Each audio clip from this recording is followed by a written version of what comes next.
A partir del momento en que fuera nombrado canciller de Alemania, el 30 de enero de 1933, Hitler había empezado a materializar sus ambiciones de largo alcance. El 3 de febrero comunicó a sus máximos comandantes que su objetivo último era conquistar territorio en el este y germanizarlo de forma implacable.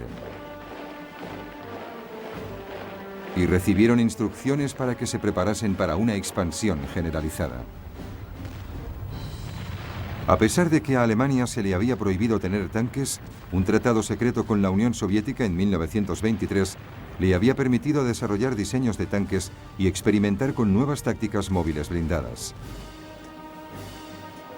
Jóvenes y enérgicos oficiales alemanes como Heinz Guderian leyeron las teorías de pensadores británicos como Basil Liddell-Hart y el coronel John Fuller. Incluso habían observado ejercicios llevados a cabo por los británicos en la década de 1920 en la llanura de Salisbury. De ahí sacaron la idea de unidades que se moviesen rápidamente, combinando tanques, artillería e infantería que pudiesen abrirse camino deprisa y penetrar profundamente en territorio enemigo.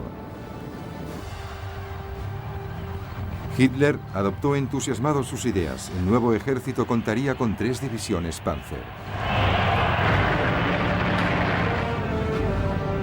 De igual modo, la nueva fuerza aérea, la Luftwaffe, bajo la dirección del que había sido un as de la aviación de combate durante la Primera Guerra Mundial, Hermann Göring, había mantenido una estructura sobre la que construirse.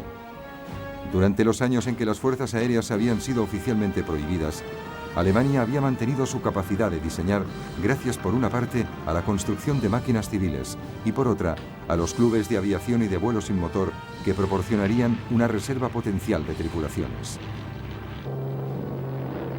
Hitler reveló la existencia de la Luftwaffe en marzo de 1935. Seguidamente anunció que el ejército se iba a incrementar hasta 300.000 hombres y que el reclutamiento se iba a volver a introducir. Gran Bretaña y Francia protestaron débilmente ante esta violación del Tratado de Versalles.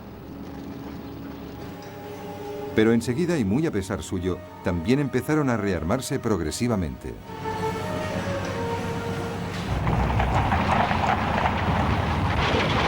Hasta este momento Hitler había sido modesto en sus objetivos. Solo había recuperado lo que era suyo, Renania y el Sarre, pero ahora tenía un objetivo más grande en perspectiva, su patria, Austria. En 1934 los nazis austríacos habían intentado hacerse con el poder. Después de todo, los austríacos hablaban alemán, aun cuando nunca hubiesen formado parte de un Estado alemán, y el movimiento fascista era poderoso en el país.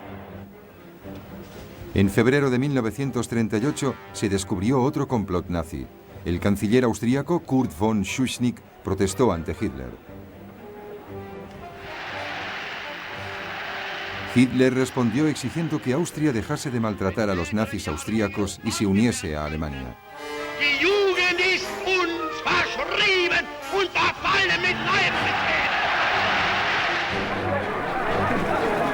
Ante tal situación, Schuschnigg convocó inmediatamente un referéndum para que los austríacos pudiesen votar si deseaban seguir siendo independientes. Pero el 12 de marzo de 1938, en la víspera del referéndum, Hitler, temiendo que pudiese tener un resultado para él equivocado, envió sus tropas.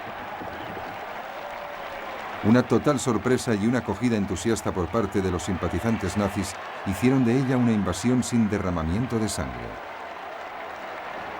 En pocas horas, Hitler anunció la incorporación de Austria al Tercer Reich. Por primera vez, una nación soberana había sido anexionada a una gran Alemania. Tampoco esta vez Hitler fue castigado por su agresión.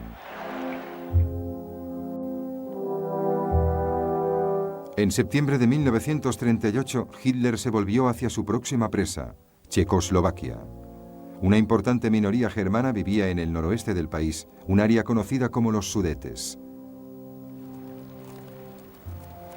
Estos pueblos sudetes germanos habían formado parte del antiguo imperio austríaco, pero habían sido separados cuando Checoslovaquia fue creada en 1919. Esta era la bomba de relojería que se puso en marcha cuando se firmó el Tratado de Versalles.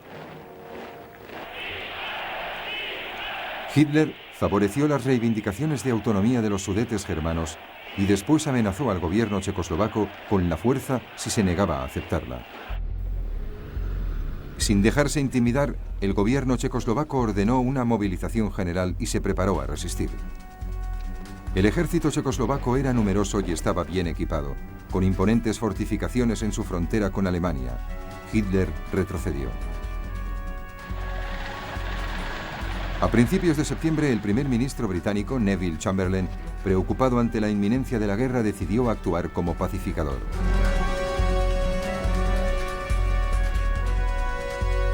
Voló para reunirse con Hitler 2 veces. El dictador nazi le aseguró que si pudiese tener los Sudetes, no haría más reclamaciones territoriales en Europa.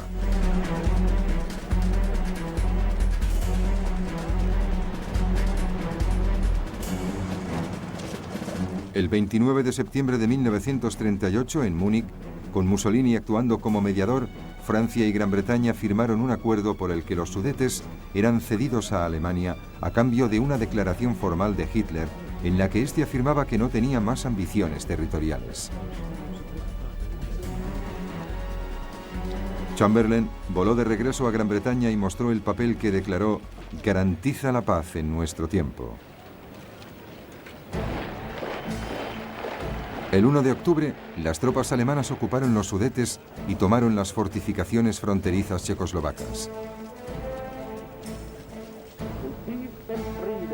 Entonces Hitler empezó a sopesar su próximo objetivo, Polonia.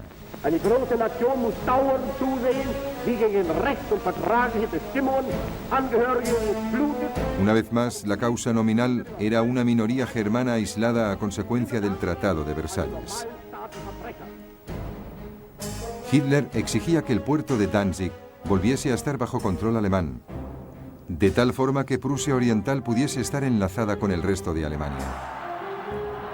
Los polacos se negaron y Hitler dudó.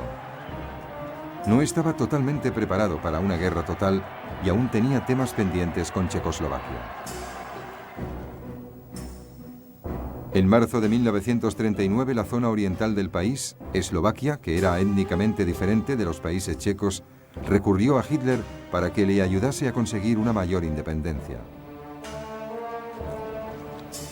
Hitler convocó al primer ministro checoslovaco, Emil Hácha, en Berlín y le intimidó para que pusiese su país bajo la protección de Alemania.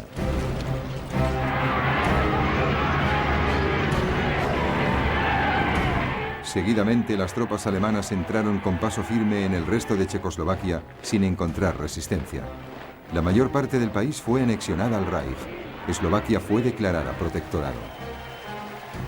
Por primera vez, Hitler había confiscado un territorio no germanófono, pero de nuevo solo hubo una débil protesta por parte de Gran Bretaña y Francia.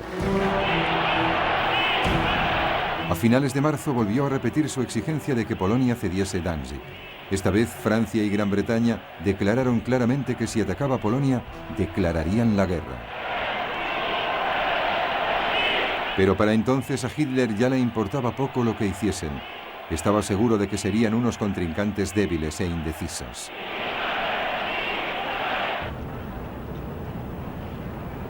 La Unión Soviética también estaba cada vez más inquieta por la agresión de Hitler, y en abril, Stalin propuso una alianza con Gran Bretaña y Francia.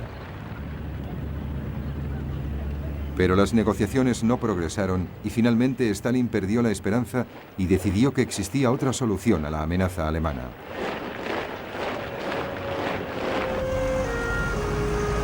El 23 de agosto, la Unión Soviética y el Tercer Reich, que todo el mundo los consideraba enemigos acérrimos, anunciaban un pacto de no agresión. Este acuerdo especificaba secretamente que Polonia sería dividida en 2 países y que Stalin tendría carta blanca para hacerse con el poder en Estonia, Letonia y Lituania. Libre de toda amenaza rusa, Hitler ordenó a sus fuerzas armadas que se preparasen para una invasión inmediata. El 31 de agosto por la tarde, las unidades de la Wehrmacht se dispusieron para el ataque. Su Führer había tomado la decisión que sumiría al mundo en la guerra.